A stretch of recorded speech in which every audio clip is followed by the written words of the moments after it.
Dating an older man means every Friday night story starts with, "Me and the boys were headed to the disco," like he personally fought in the disco wars. My 60-year-old boyfriend talks about the 1980s like it was the last time civilization was truly happy. Meanwhile, everybody was sweating in polyester and smoking indoors. He's from the suburbs of New Jersey, said back in the day his friends would honk outside until he came out the house to go clubbing. They used to peer pressure each other into dancing under a mirrored ball. He told me sometimes he didn't even feel like going out, but his boys would drag him to the disco anyway because you never know who's gonna be there.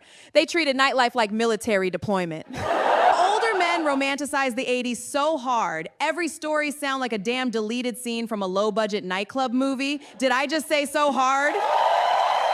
My 60-year-old boyfriend talks about picking up women at the disco like he was a wildlife photographer stalking rare animals near a fog machine.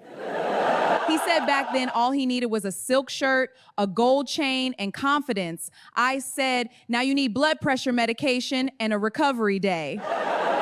He used to drive his own car to the club so he could leave whenever he wanted, or in case he met somebody. That man had an exit strategy for romance before GPS even existed. He said, I never carpooled because if I picked up a girl, I wasn't trying to drive Vernon and Lenny home. The level of planning older men put into disappointment is incredible. Nothing humbles you faster than hearing an old man describe how he used to cruise looking for women while Parliament Funkadelic played in the background. He'll talk about White Castle after the club like it was part of the mating ritual.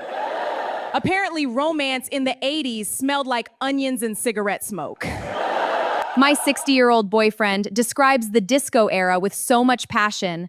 Meanwhile, his body now responds to excitement like an old printer trying to reconnect to Wi-Fi. He still thinks he got that same nightclub energy, but now one old fashioned has him negotiating with gravity.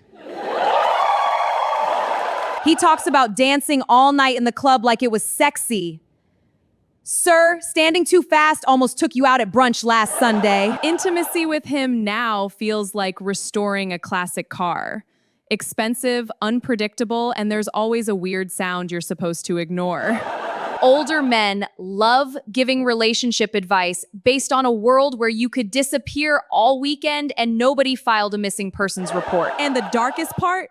He'll tell those disco stories with this little smile like he still sees himself as that young man, while I'm sitting there watching his back crack every time he reaches for the remote. That's all my time. Thank you. You have all been great.